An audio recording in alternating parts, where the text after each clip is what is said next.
നമസ്കാരം, ഞാൻ ഡോക്ടർ ഭാഗ്യ, ക്യൂവൺ health കെയറിലെ ayurvedic physician.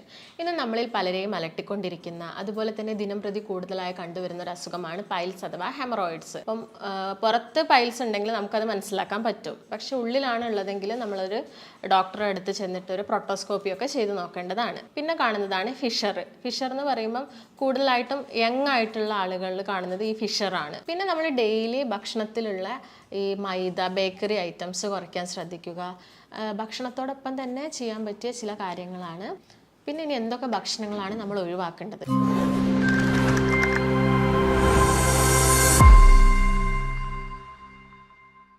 നമസ്കാരം, ഞാൻ ഡോക്ടർ ഭാഗ്യ, ക്യൂവൺ ഹെൽത്ത് കെയറിലെ ആയുർവേദിക് ഫിസിഷ്യൻ. ഇന്ന് നമ്മളിൽ പലരെയും അലട്ടിക്കൊണ്ടിരിക്കുന്ന, അതുപോലെ തന്നെ ദിനംപ്രതി കൂടുതലായി കണ്ടുവരുന്ന ഒരു അസുഖമാണ് പൈൽസ് അഥവാ ഹെമറോയിഡ്സ്.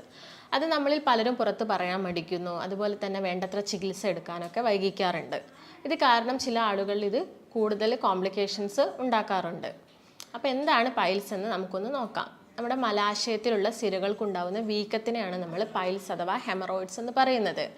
പിന്നെ നമ്മളെല്ലാവരിലുള്ളൊരു കോമൺ തെറ്റിദ്ധാരണയാണ് ഈ മലാശയത്തിൽ അല്ലെങ്കിൽ മലദ്വാരത്തിന് ചുറ്റും വരുന്ന എല്ലാ അസുഖവും പൈൽസ് ആണെന്ന്. അതങ്ങനെയല്ല.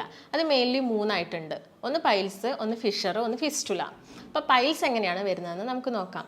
ഈ മലദ്വാരത്തിന് ചുറ്റുമുള്ള അല്ലെങ്കിൽ ഉള്ളിലുള്ള സിരകൾക്ക് ഉണ്ടാകുന്ന വീക്കത്തിനെയാണ് നമ്മൾ പൈൽസ് എന്ന് പറയുന്നത്. അത് ഉള്ളിലോ പുറത്തോ കാണാം. ഉള്ളിലുള്ളതിനെ ഇന്റേണൽ പൈൽസ് എന്നും പുറത്ത് കാണുന്നതിന് എക്സ്റ്റേണൽ പൈൽസ് എന്നൊക്കെ പറയുന്നു. അപ്പം പുറത്ത് പൈൽസ് ഉണ്ടെങ്കിൽ നമുക്കത് മനസ്സിലാക്കാൻ പറ്റും. പക്ഷെ ഉള്ളിലാണ് ഉള്ളതെങ്കിൽ നമ്മളൊരു ഡോക്ടറെ അടുത്ത് ചെന്നിട്ട് ഒരു പ്രൊട്ടോസ്കോപ്പി ഒക്കെ ചെയ്ത് നോക്കേണ്ടതാണ്. പിന്നെ കാണുന്നതാണ് ഫിഷർ. ഫിഷർ എന്ന് പറയുമ്പം കൂടുതലായിട്ടും യങ് ആയിട്ടുള്ള ആളുകളിൽ കാണുന്നത് ഈ ഫിഷറാണ്. ഇതിനുള്ള മെയിൻ കാരണം കോൺസ്റ്റിപ്പേഷനാണ്. കോൺസ്റ്റിപ്പേഷൻ അഥവാ മലബന്ധം കാരണം നമ്മുടെ മലദ്വാരത്തിന് ചുറ്റുമുള്ള തൊലിക്ക് ഉണ്ടാകുന്ന ഒരു പൊട്ടലാണ് ഈ ഫിഷർ എന്ന് പറയുന്നത്. പിന്നെ ഉള്ളത് ഫിസ്റ്റുല. ഫിസ്റ്റുല എന്ന് പറയുന്നത് മലദ്വാരത്തിന് പുറത്തായിട്ട് ഒരു ദ്വാരം ഉണ്ടാവുക. അതിനൊരു വേറൊരു ഓപ്പണിംഗ് കൂടി ഉണ്ടാവും. അതൊരു ട്യൂബ് പോലെയായിട്ടാണ് കാണുന്നത്. ഈ കേസിൽ കൂടുതൽ പസ് ഡിസ്ചാർജ് ഉണ്ടാവും, അതുപോലെ ഭയങ്കര വേദനയൊക്കെ ഉണ്ടാവും. ഇതിങ്ങനെ ഇടയ്ക്കിടയ്ക്ക് ആളുകളിൽ വരാറുണ്ട്. ഒരു ഫസ്റ്റ് എപ്പിസോഡ് കഴിഞ്ഞ് അതെല്ലാം മാറി പിന്നെ കുറച്ച് കഴിഞ്ഞ് അത് വീണ്ടും ഒരു നെക്സ്റ്റ് എപ്പിസോഡ് ഉണ്ടാവാനുള്ള ചാൻസ് കൂടുതലാണ്. ഇനി എന്തൊക്കെ കാരണങ്ങൾ കൊണ്ടാണ് പൈൽസ് അഥവാ ഹെമറോയിഡ്സ് ഉണ്ടാകുന്നതെന്ന് നമുക്ക് നോക്കാം. ആദ്യത്തേതും ഇമ്പോർട്ടൻ്റ് ആയിട്ടുള്ളൊരു കോസാണ് മലബന്ധം അഥവാ കോൺസ്റ്റിപ്പേഷൻ. നമ്മൾ കൂടുതൽ ഫൈബേഴ്സ് ഉള്ള ഭക്ഷണങ്ങളൊന്നും കഴിക്കുന്നില്ലെങ്കിൽ, അതുപോലെ നമ്മൾ വെള്ളം കുടിക്കുന്നതിൻ്റെ തോത് കുറയുകയാണെങ്കിലൊക്കെ മലബന്ധം ഉണ്ടാവാനുള്ള ചാൻസ് കൂടുതലാണ്. അപ്പോൾ നമ്മൾ കൂടുതലായിട്ട് സ്ട്രെയിൻ ചെയ്യും. അപ്പം ഇത് പൈൽസിന് കോസ് ചെയ്യും, അല്ലെങ്കിൽ ഫിഷേഴ്സൊക്കെ ഉണ്ടാക്കുന്നു. പിന്നുള്ളൊരു കോസാണ് അമിതഭാരം. കൂടുതൽ വെയിറ്റുള്ള ആളുകളിൽ പൈൽസ് കണ്ടുവരുന്നുണ്ട്. പിന്നുള്ളൊരു കാരണമാണ് പാരമ്പര്യം, ഹെറിഡിറ്ററി. പാരമ്പര്യമായിട്ട് ചില ആളുകളിൽ പൈൽസ് കണ്ടുവരാറുണ്ട്. പിന്നെ ചില ലേഡീസിലൊക്കെ പ്രഗ്നൻസി ടൈമിൽ വെയിറ്റ് കൂടുന്നത് കാരണം പൈൽസ് കണ്ടുവരാറുണ്ട്. പിന്നെ കൂടുതൽ സമയം ഇരുന്ന് ജോലി ചെയ്യുന്ന ആളുകളിലും നമ്മൾ പൈൽസ് കാണാറുണ്ട്. അപ്പോൾ ഇതൊക്കെയാണ് മെയിൻ കോസസ്. ഇനി പൈൽസ് വരുന്ന ആളുകളിൽ കാണിക്കുന്ന ലക്ഷണങ്ങൾ നമ്മൾ മെയിനായിട്ട് 4 ഗ്രേഡുകളായിട്ടാണ് ഡിവൈഡ് ചെയ്തിരിക്കുന്നത്. അതിൽ ഗ്രേഡ് 1 എന്ന് പറയുന്നത് മലം പോകുന്നതിനോടൊപ്പം നമ്മൾ മലദ്വാരത്തിൽ നല്ല വേദന, നീറ്റൽ, അതുപോലെ തന്നെ ബ്ലീഡിംഗ് ഒക്കെ കാണുകയാണെങ്കിൽ നമ്മൾ അതിനെ ഗ്രേഡ് 1 ഉൾപ്പെടുത്തും. ഗ്രേഡ് 2 എന്ന് പറയുന്നത് മലം പോകുന്നതിനോടൊപ്പം പുറത്തേക്കൊരു തടിപ്പ് കാണുക. മലം പോയതിന് ശേഷം അത് വീണ്ടും ഉള്ളിലേക്ക് പോകുന്നൊരവസ്ഥ. ഇതാണ് ഗ്രേഡ് 2 എന്ന് പറയുന്നത്. ഗ്രേഡ് 3 എന്ന് പറയുന്നത് മലം പോകുന്നതിനോടൊപ്പം തടിപ്പ് പുറത്തേക്ക് വരുന്നു, നമ്മളത് കൈകൊണ്ട് ഉള്ളിലോട്ടാക്കുന്നൊരവസ്ഥ. ഇതാണ് ഗ്രേഡ് 3. ഗ്രേഡ് 4 എന്ന് പറയുന്നത് നമ്മളിപ്പം ടോയ്ലറ്റിൽ പോയാലും ഇല്ലെങ്കിലൊക്കെ എപ്പോഴും ആ ഒരു തടിപ്പ് പുറത്തുണ്ടാവുന്നു. ഇതാണ് ഗ്രേഡ് 4. അപ്പം മെയിനായിട്ടും ലക്ഷണങ്ങളൊക്കെ 4 ഗ്രേഡായിട്ടാണ് പറയുന്നത്. ഇനി നമ്മൾ ശ്രദ്ധിക്കേണ്ട കാര്യങ്ങൾ എന്തൊക്കെയാണെന്ന് നോക്കാം. പൈൽസ് വന്ന ഒരാൾ ശ്രദ്ധിക്കേണ്ട കാര്യങ്ങൾ. 90% ആളുകളിൽ പൈൽസിൽ സർജറി ചെയ്തിട്ടും ഇത് വീണ്ടും കണ്ടുവരുന്നുണ്ട്. അപ്പോൾ നമ്മൾ മെയിനായിട്ട് നമ്മളെ ഡയറ്റിലുള്ള ചേഞ്ചസ് ഒക്കെ ചെയ്താൽ മതി. അപ്പോൾ എന്തൊക്കെ കാര്യങ്ങൾ ശ്രദ്ധിക്കണം? ആദ്യം തന്നെ നമ്മൾ കോസ് പറഞ്ഞു, കാരണം പറഞ്ഞു. ആദ്യത്തെ കാരണം മലബന്ധമാണെന്ന് പറഞ്ഞു. അപ്പോൾ അത് കുറയ്ക്കാൻ വേണ്ടി നമ്മൾ കൂടുതലായിട്ടും വെള്ളം കുടിക്കുക. ഒരു ദിവസം 8 മുതൽ 10 ഗ്ലാസ് വെള്ളം കുടിക്കുക. അതുപോലെ ധാരാളം ഫൈബേഴ്സ് ഉള്ള ഭക്ഷണങ്ങൾ, പച്ചക്കറികളൊക്കെ കൂടുതലായിട്ട് കഴിക്കുക, ഇലക്കറികൾ കൂടുതലായിട്ട് കഴിക്കുക. പിന്നെ ശ്രദ്ധിക്കേണ്ട ഒരു കാര്യം എന്ന് പറയുന്നത് ചവച്ചരച്ച് കഴിക്കാൻ നോക്കുക. ഭക്ഷണം ചവച്ചരച്ച് കഴിക്കുക. അപ്പോൾ പെട്ടെന്നുള്ള ഡൈജഷനും അതുപോലെ തന്നെ പെട്ടെന്ന് തന്നെ നമുക്ക് ടോയ്ലറ്റിലൊക്കെ പോകുന്നത് ഈസി ആയിട്ടൊക്കെ മാറും. അത്രയും കാര്യങ്ങൾ ശ്രദ്ധിച്ചാൽ നമുക്ക് മലബന്ധം കുറയ്ക്കാൻ പറ്റും. അതുപോലെ ശ്രദ്ധിക്കേണ്ടത് കൂടുതൽ സമയം ഇരുന്ന് ജോലി ചെയ്യുന്ന ആളുകളൊക്കെ ആണെങ്കിൽ കുറച്ച് സമയം നിൽക്കാനും അതുപോലെ നടക്കാനും ഒക്കെ നോക്കുക. അമിത ഭാരമുള്ള ആളുകളാണെങ്കിൽ വെയിറ്റ് കുറയ്ക്കുക, അല്ലെങ്കിൽ ഈ പ്രഷർ നമ്മുടെ വെയിൻസിൽ കൂടുതൽ പ്രഷർ ഉണ്ടാക്കും. അതാണ് ശ്രദ്ധിക്കേണ്ടത്. പിന്നെ നമ്മൾ ഡെയിലി ഭക്ഷണത്തിലുള്ള ഈ മൈദ ബേക്കറി ഐറ്റംസ് കുറയ്ക്കാൻ ശ്രദ്ധിക്കുക. അതുപോലെ തന്നെ നോൺ വെജസ് അല്ലെങ്കിൽ റെഡ് മീറ്റ്സ് കൂടുതലായിട്ട് കഴിക്കുന്ന ബീഫ്, പോർക്ക്, മട്ടൻ, അതുപോലെ ചിക്കൻ കൂടുതലായിട്ട് കഴിക്കുന്ന ആളുകളൊക്കെ അത് കുറച്ച് കുറയ്ക്കാൻ ശ്രദ്ധിക്കുക. അതുപോലെ തന്നെ ഇമ്പോർട്ടൻ്റ് ആണ് ഈ നേന്ത്രപ്പഴം സ്ഥിരം കഴിക്കുന്ന ആളുകളിൽ കോൺസ്റ്റിപ്പേഷൻ കണ്ടുവരാറുണ്ട്. അപ്പം ആഴ്ചയിൽ ഒരു 3 ദിവസം, അതുപോലെ മുട്ട കഴിക്കുന്നവരിൽ കോൺസ്റ്റിപ്പേഷൻ കണ്ടുവരുന്നു. ഇതൊക്കെ ആഴ്ചയിൽ ഒരു 3 ദിവസം കഴിക്കാൻ നോക്കുക.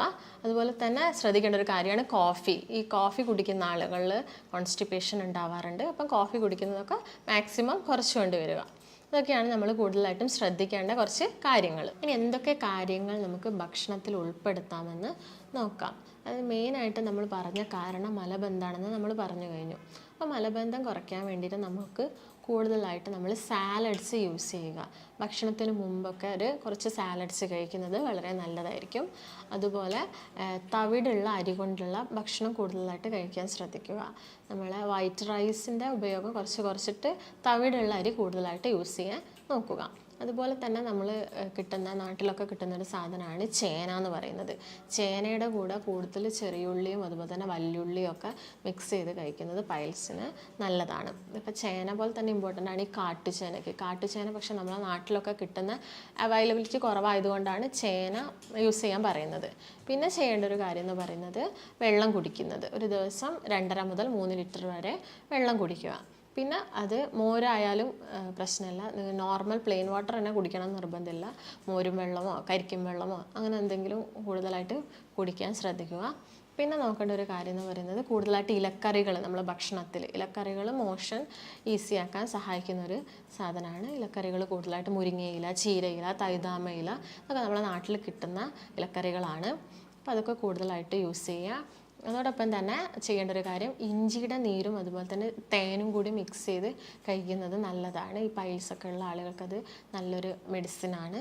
പിന്നെ അത്തിപ്പഴം കൂടുതലായിട്ട് കഴിക്കാൻ നോക്കുക. അതുപോലെ അത്തിപ്പഴം ജ്യൂസ് അടിച്ചൊക്കെ കഴിക്കുന്നത് നല്ലതാണ്. ഫ്രൂട്ട്സ് കഴിക്കുമ്പോൾ ജ്യൂസ് അടിക്കുന്നതിലും കൂടുതൽ നല്ലത് അത് കട്ട് ചെയ്ത് കഴിക്കുന്നതാണ്. ആപ്പിൾ, ഓറഞ്ച്, സിട്രസ് ഫ്രൂട്ട്സൊക്കെ കട്ട് ചെയ്ത് കഴിക്കുന്നതാണ് ഏറ്റവും നല്ലത്. പിന്നെ നെല്ലിക്കയൊക്കെ കൂടുതലായിട്ട് കഴിക്കുന്നത് നമ്മളെ മോഷനൊക്കെ ഈസിയാക്കാൻ സഹായിക്കും.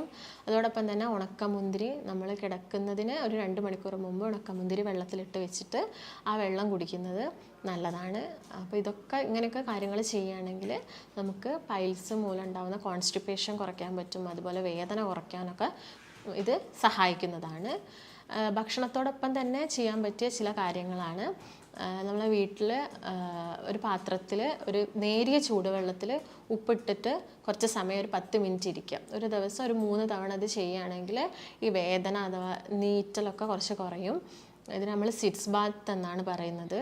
അതുപോലെ ചെയ്യാൻ പറ്റിയൊരു കാര്യമാണ് നമ്മൾ നാട്ടിലൊക്കെ കാണുന്ന അലോവേരയുടെ ഉള്ളിലുള്ള ജെല്ലെടുത്തിട്ട് അതൊരു തുണിയിൽ കെട്ടിയിട്ട് ചെറിയൊരു കിഴി പോലെ ആക്കിയിട്ട് നമുക്ക് വേദനയുള്ള സ്ഥലത്ത് വെച്ച് കൊടുക്കാം. നീറ്റൽ കുറയ്ക്കാനും സഹായിക്കും. അല്ലെങ്കിൽ ഐസ് പാക്സ് വെച്ച് കൊടുക്കുന്നത് നല്ലതാണ്.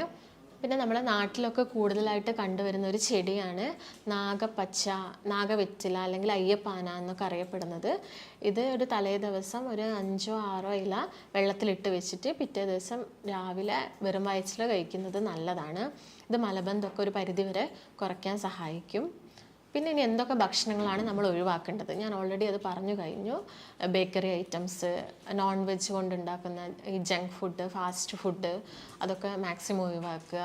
അതുപോലെ മൈദ കൊണ്ടുണ്ടാക്കിയ പലഹാരങ്ങൾ ഒഴിവാക്കാൻ നോക്കുക. പിന്നെ കൂടുതലായിട്ടും കോഫി ഒഴിവാക്കുക.